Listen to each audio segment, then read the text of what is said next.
love itself quests after us. And if we would but open ourselves to it through a humble acknowledgement of our need, I open myself to love, and guess what? It enters in. Welcome to This Strange Land with Jason Jensen. Join the conversation with other courageous ministry leaders as we explore what it means to serve the church in a rapidly changing and unfamiliar world. Discover insight, wisdom, and inspiration as you live out your ministry calling in this strange land. Where I want to shift a little bit to is, you mentioned church. Yeah. And so I can't imagine that the church has somehow escaped the reality of the culture that we find ourselves in. Not in my observation. And I had Monsignor Shea on for episode 1 of this podcast series, and he makes the point that the church always, as the body of Christ, does take on the disease of the culture. Yes. And because it is a resurrected body with the power over sin and death, it has the antibodies to be able to get sick, but then get well again. That's beautiful language, and it's a beautiful imagery too. It's humble. Yeah. It's a humble take. So if we stay within that humble take, from the knowledge that you've acquired from sitting with many people, some who don't know God, and are searching for their lives to be put together, and some who do, what can a pastor or a church leader or somebody, or even a bishop in those, like what do you feel like would be important? Like when you look out at the church and you say, obviously in your vocation, you can see from your own personal genius, you can see, I wish this was different, or I wish the church could understand this thing in order to be able to love her people well. What would some of those things be as it relates to the kind of conversation that we've been having? Well, I think you said you named the first principle with your last sentence there. Love people well. That is actually the beginning and the end. There's your goal. If we understand Christ properly, there's his goal. And unfortunately, we identify myriad goals besides that. And we begin the journey, or attempt to begin the journey, with people in territories besides that. And what do you mean by that? Well, I mean that if loving somebody is my primary quest, it means I'm going to arrange myself in relation to them with an interest in doing what is actually good for them. And so in order for that to be set into motion, I'm going to have to first begin with me. And I'm going to have to live an examined life. And I'm going to have to make sure that I know how to be in the presence of a neighbor and conduct myself in a way that can benefit them. And I wish more clergy would spend more time in that territory.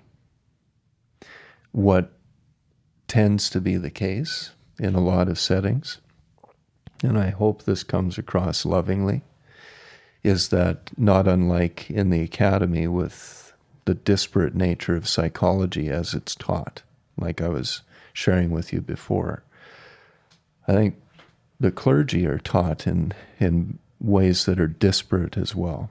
And the character of the pastor or the priest is not properly and thoroughly enough presented as something that needs reform, perpetual reform.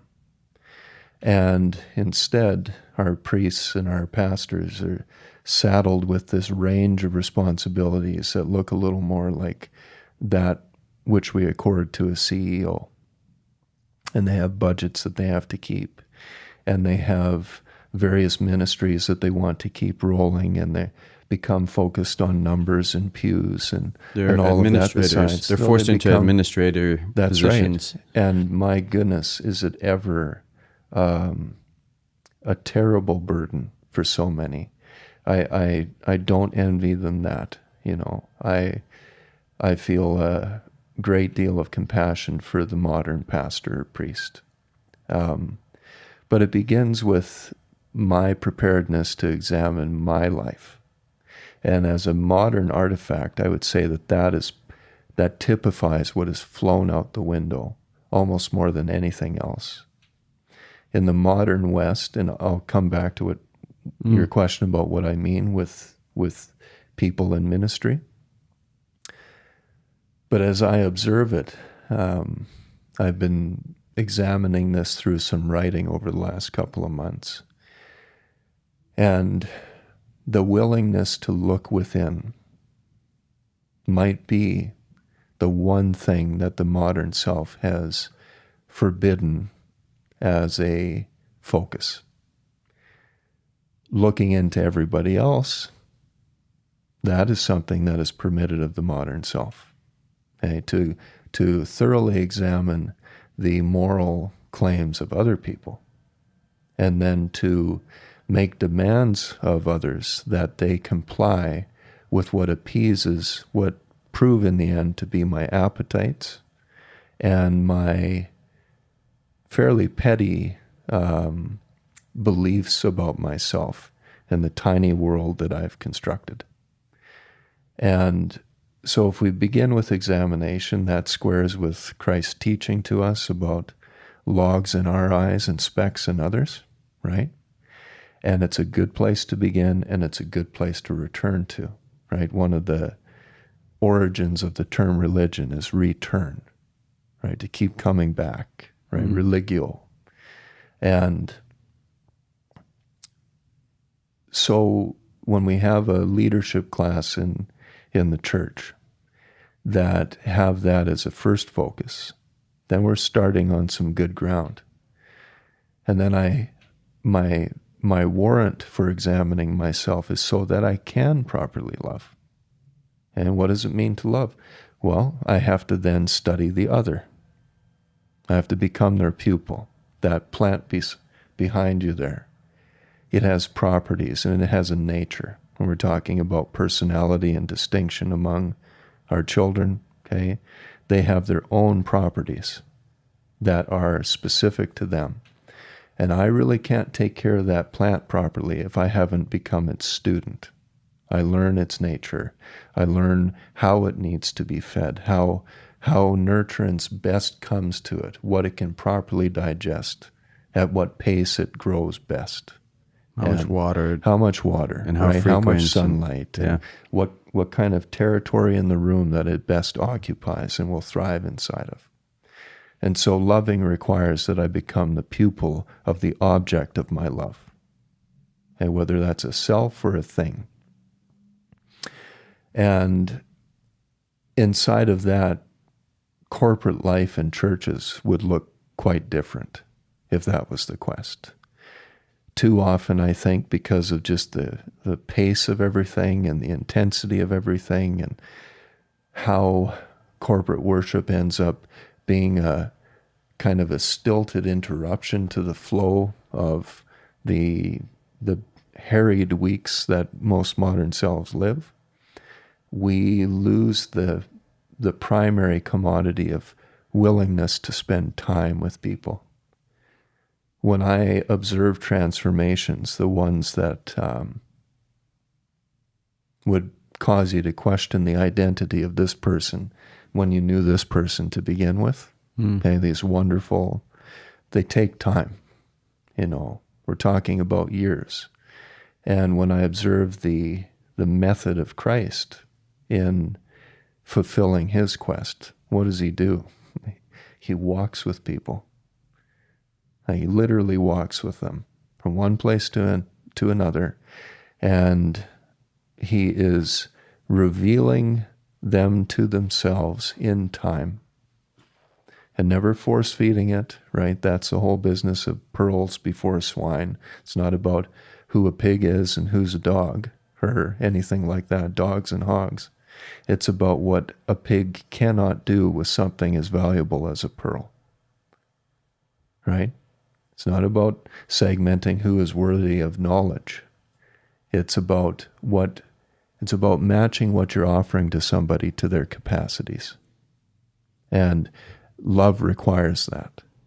And too often the church has said, you need to fit into our structure. So one example of that would be the accessibility of a sermon or, or a homily. Yep. And that's a great example. Yeah, because, and I've started to see this over and over and over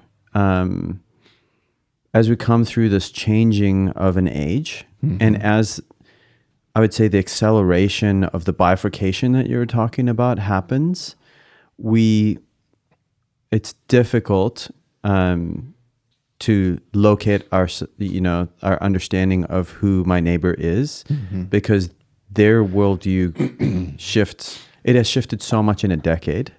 So if what worked a decade ago is not working, there's a question why. And I think part of that is, part of why I wanted to have this conversation is how have people changed in a decade?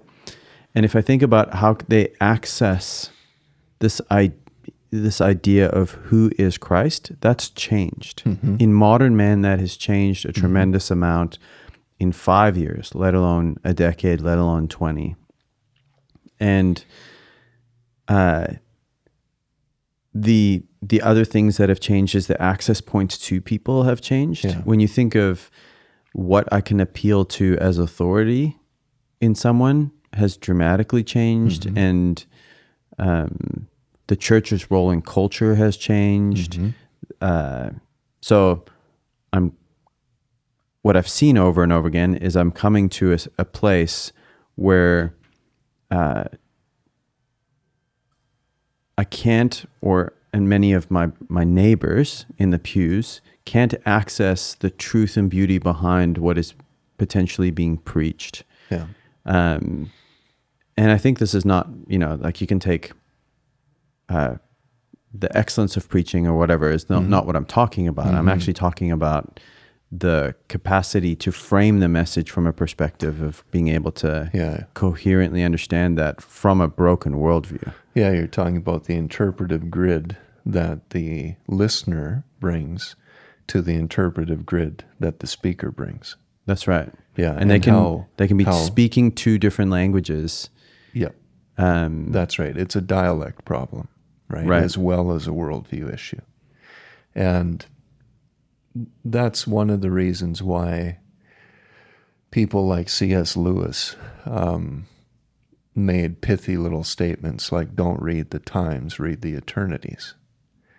His focus was to say, because he was met by the same problem in his era, right? What he didn't have, what you could, I think, safely argue is that the pace of change. There's nothing new under the sun, but the velocity at which things come to us is novel, right? That's one of the artifacts of the modern tech world, is that the velocity on an idea has quickened. Okay, in Lewis's era, he couldn't speak to an immediate audience of 10 million people. Lord knows, were he alive today, he might well have that opportunity. But the principle in not reading the times, but reading the eternities is, if the human being is a thing, if it has properties and dynamics that are inherent to it as a creature, right, as something established, then we've talked about this metaphor that I use of playing the right chords, right? You play the right tune alongside something, and it will resonate if its nature has that in it, right? And I think I used the example of the Eastern stringed instrument, the sarod, before.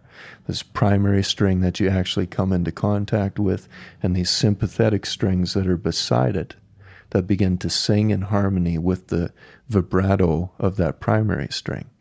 If a human being is a human being, and that was true in 1820 and it was true in 900, then it's true today. And playing the right chords is objective number one. Finding what is true of the human being, and then it becomes a dialect issue.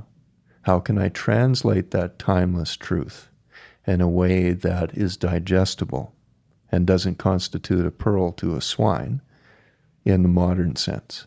And there are ways to do that, for sure. And love is the best vehicle into building that knowledge in you, because when you do what love invites, there's no greater source of genius. You'll stop at nothing for the sake of that one.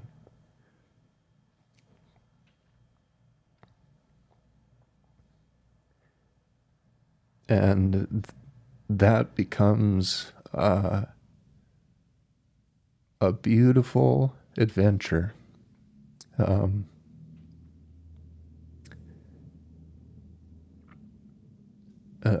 endless opportunity. And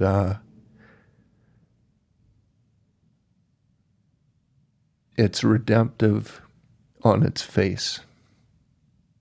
It immediately begins to change people. Okay, so you start by listening to a person. That's not new. There's never been a human being in the history of the universe that wasn't benefited by being heard. And it doesn't matter how close we are to the singularity or how close we are to cybernetics, right? That's true of human beings today. That's true of everybody in this room. That's true of the people out there on the street. Whether they're working behind a till or whether it's your own child. And there's a heart there that, because of the interests of that heart and the purity of that heart, will not waste time on things that are extraneous to the quest of benefiting that neighbor. And that is not some altruistic platitude. That is the heart of Jesus. That divides human history in two. And that turned how people understood reality on its head 2,000 years ago. And it revealed to us what we are in a way that resulted in a cultural explosion. And the modern self likes to look at a lot of that history that it doesn't understand and dismiss it out of hand.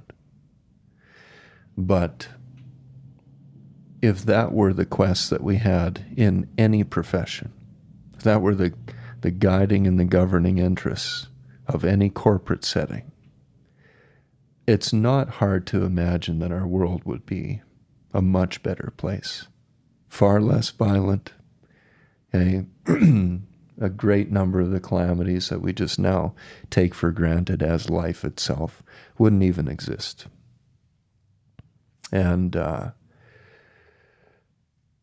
you become an apprentice of Jesus, and you step into a life where you realize that's what my neighbor is owed from me. I owe that to you. And I'm interested in giving that to you. Okay? That is healing. And it's also harrowing. It's not an easy thing to love people. Okay? People are difficult. And we all know this because we all come from a family. And we use the language of family tree, but it's always a family cactus. And it's somebody prickly, usually it's ourselves to begin with, and we got to try and navigate that. And that's the best substrate for character formation that you can possibly think of. Okay? When we got home from our last vacation, I held it together, and we talked about the introvert's nightmare, being in a cabin with 30 of your loved ones, right? Which I was for a time. And we're hopscotching across the south. And I was holding it together. But when we got home, I had an argument with my son, and I lost it in the car at the tail end of a 16-hour travel day. And I was screaming at the top of my lungs like an idiot. And my children, my 2 daughters, were begging to be let out of the vehicle. My wife was looking at me like she didn't know me. And I just kept digging myself in deeper and deeper and deeper. Apparently, those aspects of my character still need some work. And that doesn't happen often in our family, but it happened. And it's an opportunity for me to say, what do I need to recondition in myself under the providence and the guidance of God so that I can not harm my first neighbors named Kandy, Sophia, Noah, and Georgia like that ever again. Okay? And they will be hurt by me again. But that's a quest. And I'm not served by not telling that truth, and neither are they. And again, that kind of examine, that kind of just plain recognition of what is not yet formed in us is something that we have lost as a cultural emphasis. We're concerned about everybody but ourselves in those territories. Look around social media spaces and listen to the banter that goes on there. It is all finger wagging. Who is examining their own self? Very few people.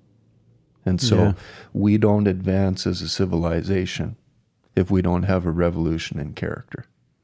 So all those people not examining themselves. I obviously understand that there are many, myself included, as we hear this, we're like, oh, of course, it's like, it was a Chesterton who there was this famous newspaper asking for ideas. Oh, what's wrong with the world? Yeah. And he said, I am. Yeah. Sincerely, G.K. Chesterton. Yeah. That's the inversion that's happened. Yeah. That says it. And so my question started, and I want to go back first. Is like, what was moving within you as you were sharing those ideas? Because there's a world where people are disconnected from the idea and the heart, and obviously that wasn't happening for you. So I don't want to move on there without. Oh, I think the utter importance of it, for one. I mean, our days are numbered,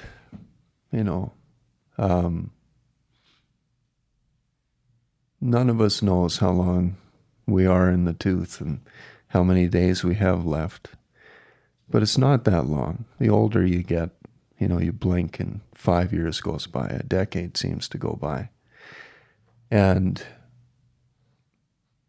when I think personally, and that this is a sense of call, right? So I'm not saying that everybody feels called or summoned into these territories of thought in the same way, nor should they necessarily be.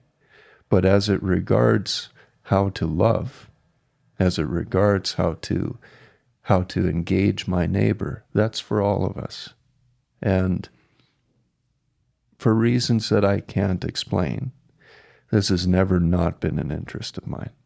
I haven't always had a vocabulary for it, of course. When I was 10, I wouldn't have been able to explain this compulsion in me. But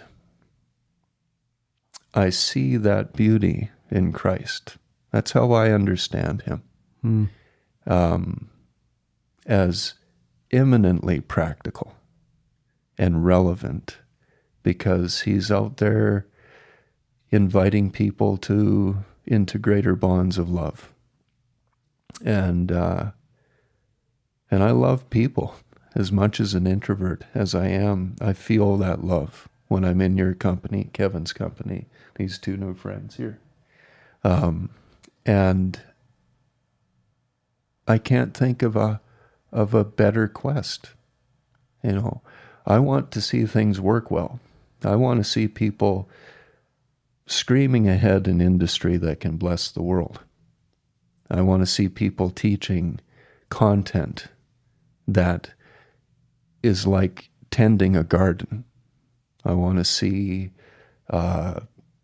chefs make great food from that same heart and spirit for their neighbor. And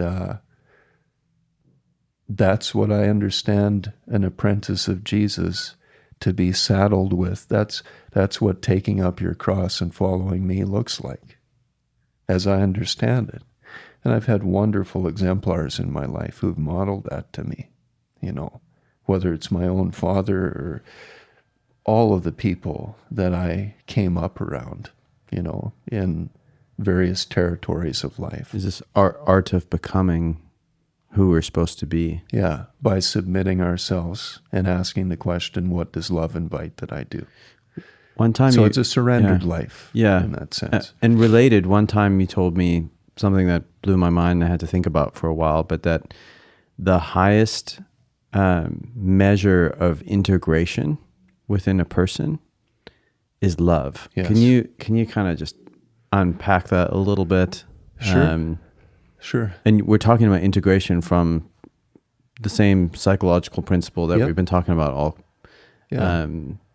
But why is that? Why do you believe that's the case? Because love is the most thorough and far-reaching motive that you can possess. It accounts for the most of you, of the created order, and of the other people that inhabit it with you. It's a whole life deal, and it is the very nature of God. And if what is told and taught in the Christian canon that God is love and in him there is no darkness at all, as the epistle, John's first epistle says, and if it's true that we are created in the image of God, then that means that our primary nature is made by and for and to love. That we epitomize what we are when we act lovingly. And we desecrate what we are in fact, what we in fact are, when we act contra to love.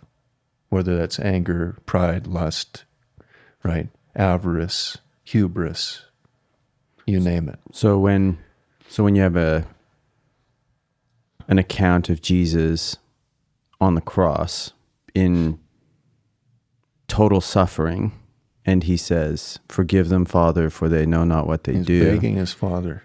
He's not going, "Oh, that's right. Forgive." I'm just like summoning all my will within me to say something nice. Yeah.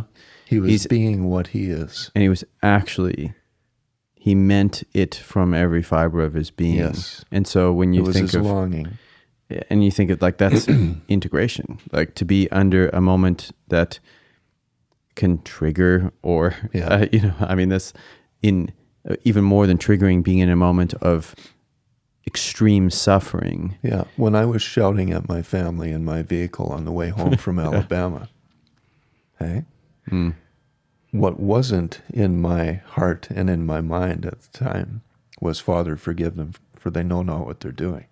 Okay? Right. Those words were spoken over me. Right. And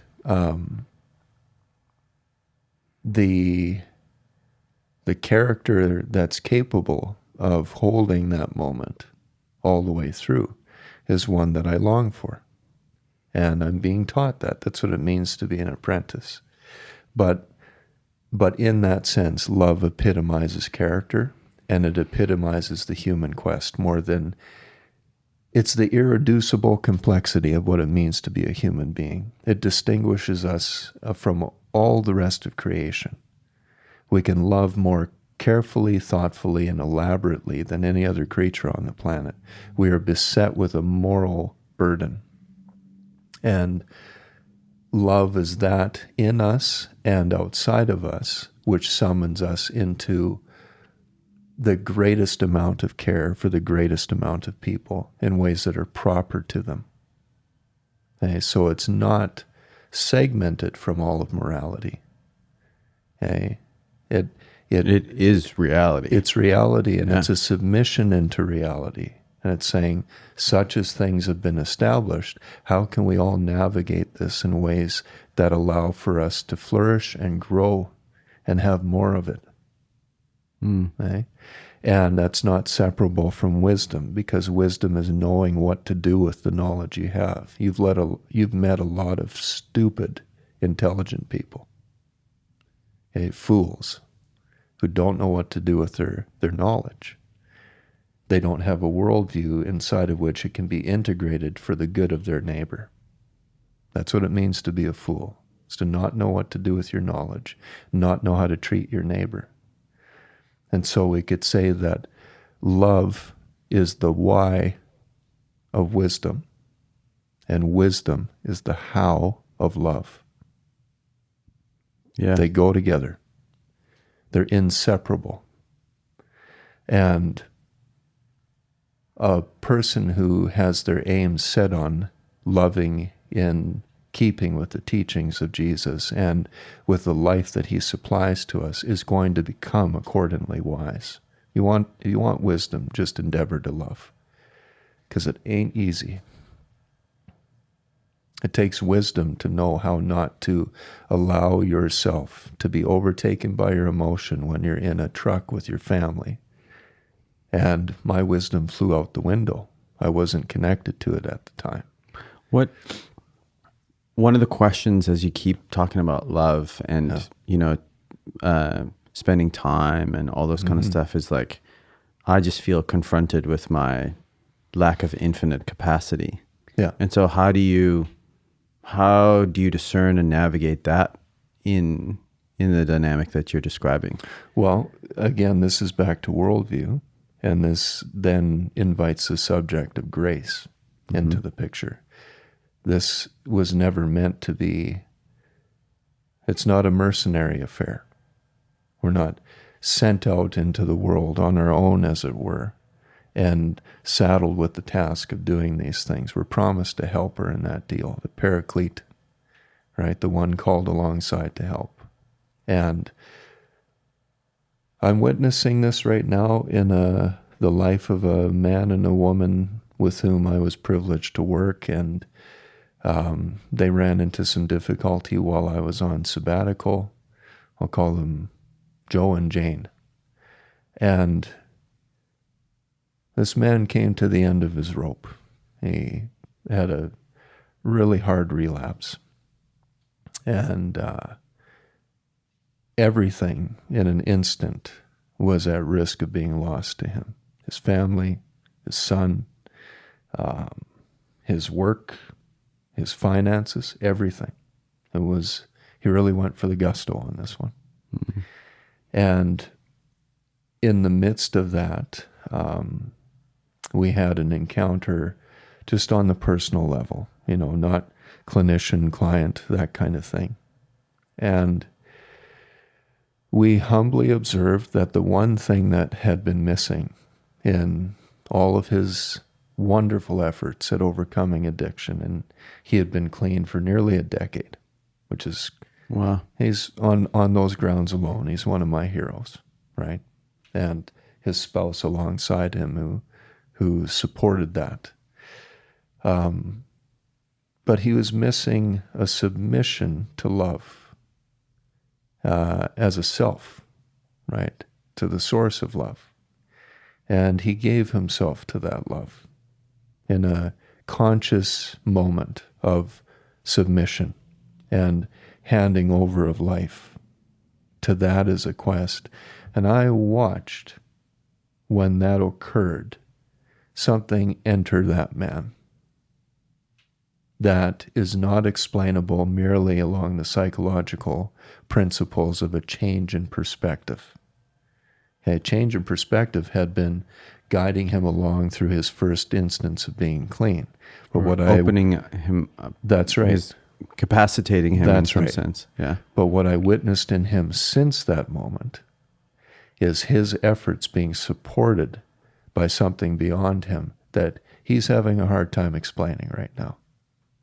And he is softened as a person, and he is telling unmitigated truth about who he is at this stage in the game, and submitting that into as many contexts of care and education and reform as he possibly can. He's taking responsibility for his life.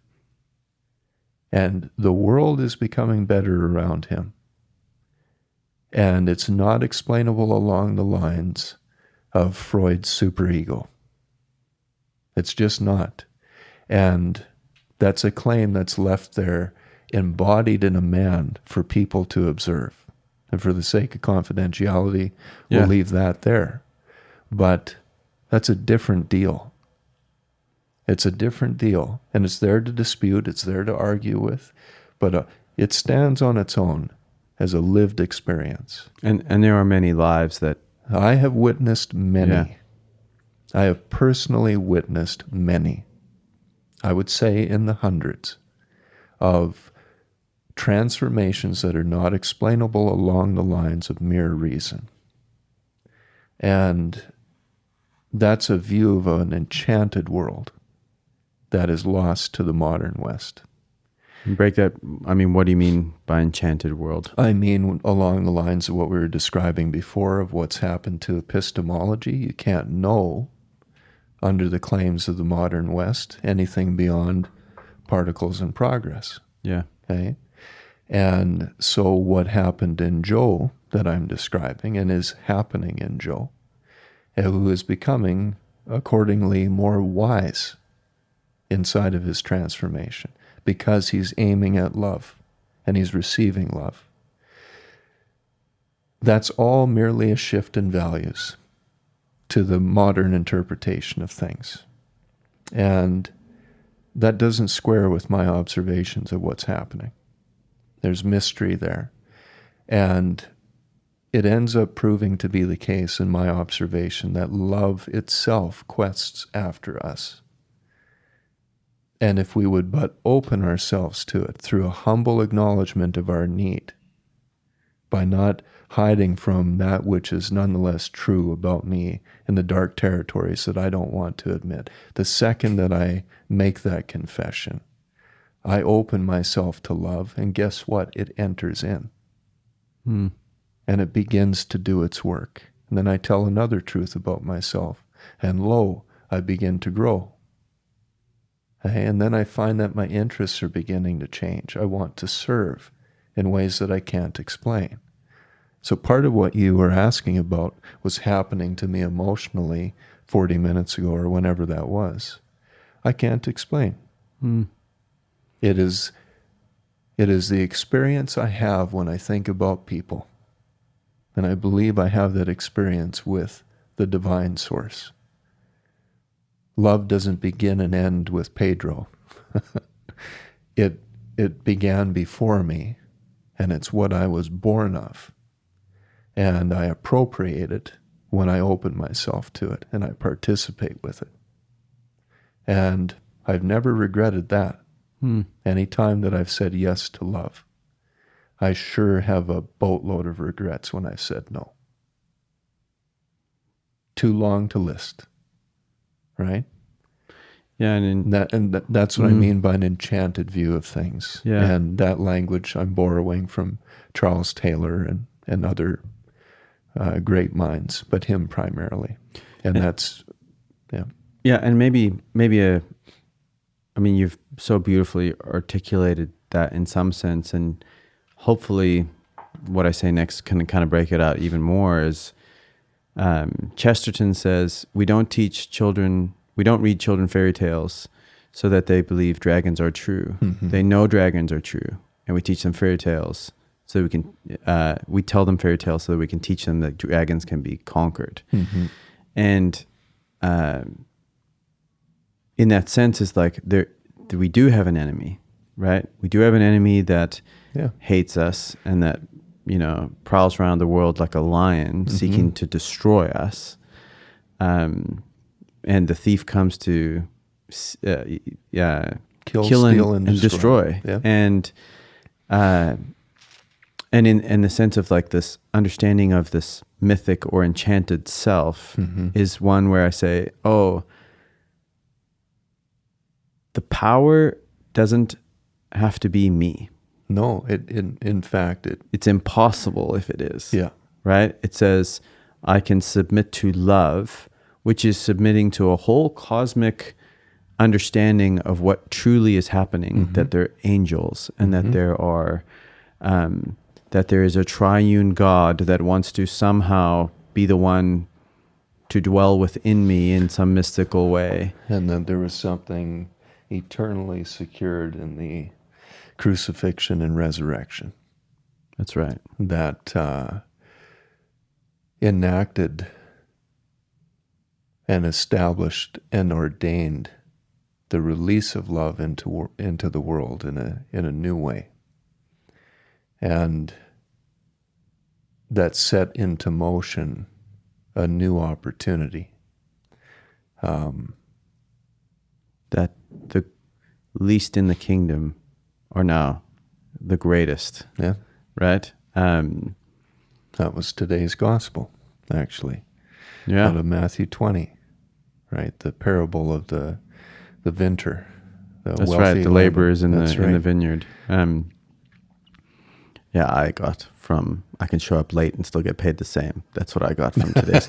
But I joke. But this idea of that there is this bigger thing happening, the modern self also has divorced itself from an understanding. If it's just empirical, then what is driving the universe is just what I can see, taste, touch, and smell, in some sense. But if there's a deeper cosmic reality that's maybe even shaping history with more force than those things, that's a very different way to orient our lives. And we think of things like the communion of the saints, in the Catholic tradition. We think of the way we orient our lives to an external reality as opposed to reality being from what comes from within me. Yeah, I think the term transcendence says that properly, right? And Freud's legacy in that way, and again, I'm going to get criticized for harping roasted for this on Freud, yeah. but I'll take my licks. Yeah. Is the self bound up within itself? And more than being any one person's legacy, it's the antithesis to Christ's view of the world, Christ's knowledge of what and who we are. And when you look at what I would call the central modern compulsion, it really is all predicated on what you addressed as the only conclusion to draw. If I do live in a disenchanted world, I got to get my shit together on my own, and I have to find a way to overcome. And I'm going to have to secure my little piece of the pie, and I'm going to have to make sure that I can be okay. And even scarily, I have to define what I think is my version of what good or okay is. That's right. I'm left to my own devices. And you can see the overlay of the quest for tech as a solution to the problems that lurk within the self, hidden in that ether. Okay? This obsession with technological solutions to spiritual problems is what we are living in the face of. Yeah. And us screaming headlong toward an AI government or something of the sort. I love listening to Joe Rogan and the wonderful exemplar he is of what is possible inside of a real interest in dialogue. And I laud him for what he has given to the world in that space and in those contexts and for those reasons. But I hear in him this on repeat, this, it's sometimes posed as a question, it's more often posited as a solution. That's why we need AI to govern us, because AI would govern without bias. And there's a bit of an error in reasoning there, that somehow the AI we produce could ever not be imbued with the dark features of our malformed characters that we're looking to remedy, right? But we can't code AI without the sin that's right. Like that's it's right. like somehow we can. It's going to tilt in that Sure. direction. It already reflects that, right? It's already evidencing that it may be already trying to deceive us, and it's not even in its final stages yet, right? But all of that, those remarks are coming from this interest and this longing to invite people to think that, like in prior eras and epochs, perhaps a look within is a more immediate and more reliable solution than trying to farm out my character and my character's woes to the host of technological implements that we have labored to produce and are laboring headlong at greater pace to produce with each passing second. And maybe that's not, if we haven't found the solutions there already, maybe we're not going to. Yeah, and I thought of something when you were talking about listening earlier, and I was like, AI cannot listen to me like a human being. It's going to be unsatisfactory by the nature of who I am. Yep. Even if it can talk back to me in a humanoid voice and, attune to me in some way. Empathy requires shared experience. Yeah. And AI cannot have a human experience that it can empathize with. And it can't come to you and extend itself to you in compassion because it too has suffered through a difficult marriage. That's not in its nature. And I mean nature specifically. It can't tell you how to endure a cancer journey with a child. Okay? It can regurgitate things, just like coincidentally, evil can. Okay? It's said of whatever the hell the devil is. Go back to C.S. Lewis and the Screw Tape Letters. One of the confessions that Uncle Screwtape makes to Wormwood is, he says, never forget that when it comes to the virtues, we're on the enemy's territory. We can't produce anything. We can't create.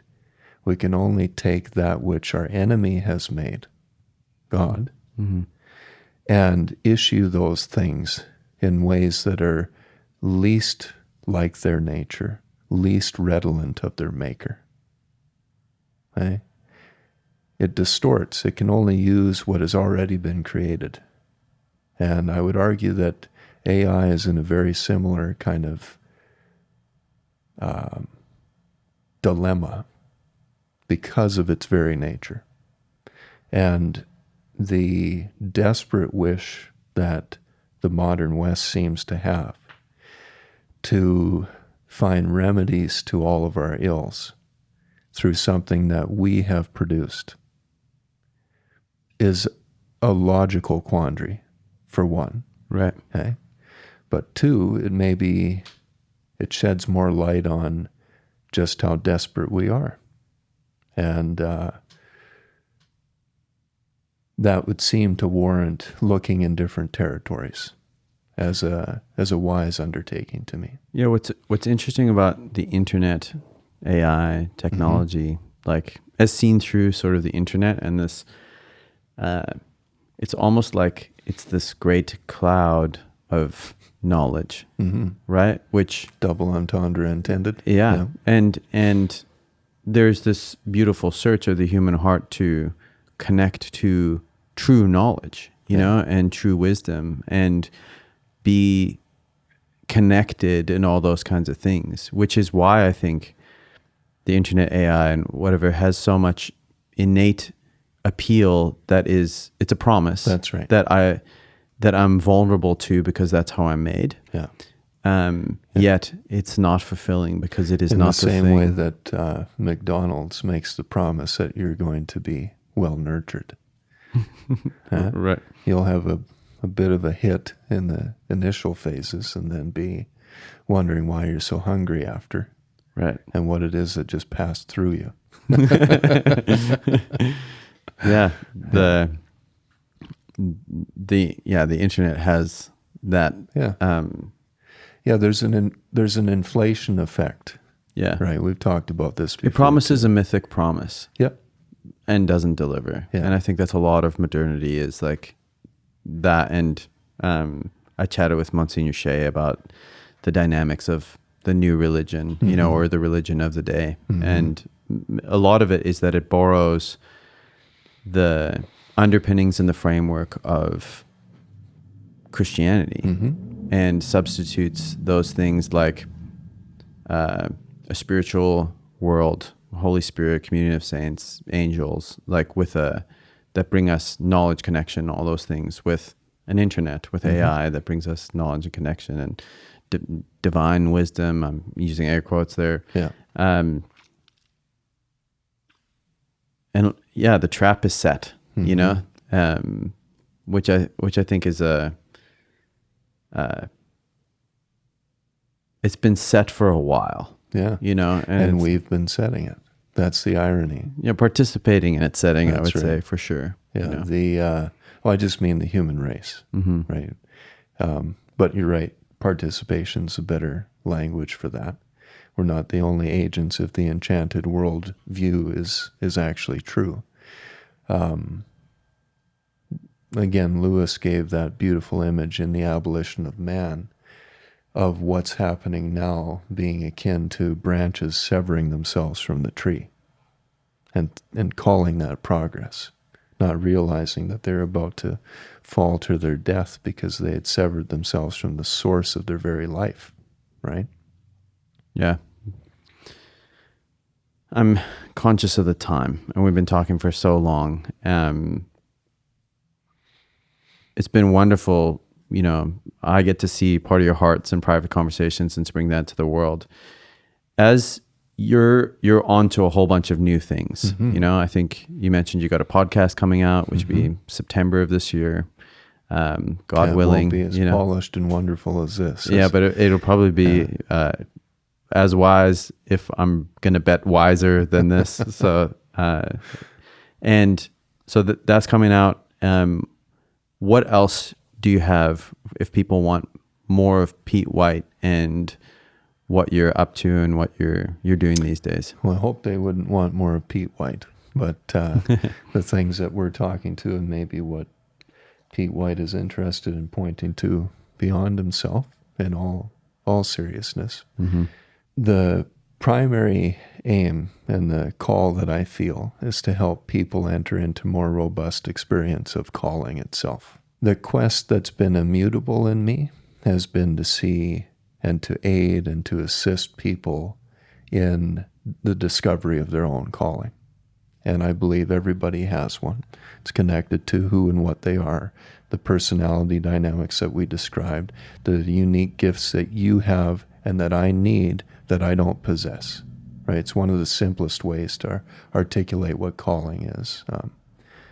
Buechner called it the place where your deep gladness and the world's hunger meet, right?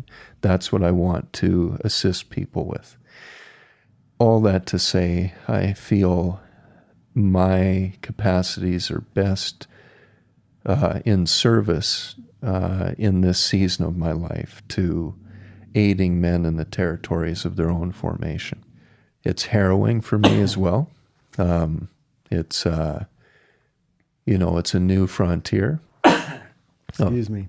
Away from the clinical work that I had spent the vast majority of the last 15 years doing. We're going to be launching a podcast on a new website as well. And the hope for that right now is mid to late September. Hopefully it won't be into October, but all those irons are in the fire, and we've got different people assisting with that. And where can they find that? Right now, the all of the information pertaining to that is just at petergwhite.com. And you won't find much of a website. It's just a landing page there with me holding a fish and a big smile on my face. But that's the place that you'll be able to If you're looking to track on all right. these things, that's the place, and it'll send you petergwhite.com. And then, the podcast is going to be part of that. And these videos of just life stories, telling the story of people in the quest of vocation at various stages along the way. And that's not just men, it's men and women as I encounter them. And then we hope as well to have, as the year gets built out, different curricula that people can engage if they so choose. But that's kind of the long and the short of it. That's for what you now. got brewing right now. Yeah, that's right. Well, Pete, I've spent a good amount of time with you today, but many other times, and I can't recommend to people highly enough to engage with what you're putting out there, and the thought and the decades of integrating true wisdom into what you're putting out there. So if anything has resonated with you today and you want more of understanding yourself and your vocation, you are a very trusted guide, and I highly recommend them kind of keeping in touch with you. Mm-hmm. So I appreciate that, Jason. I'm very thankful for that. Yeah. And you and I should go fishing sometime soon. We sure should. And we will. Yeah. That's great. Thanks for on a boat. Yeah. Yes. You want to go in on a boat together? That'd be great. Thanks for being here today. Thanks for the conversation. I really appreciate being able to draw the wisdom out from you. Oh, I'm sure it'll bless a lot of people. I benefit just as much, and I love you, my brother. You too. Yeah.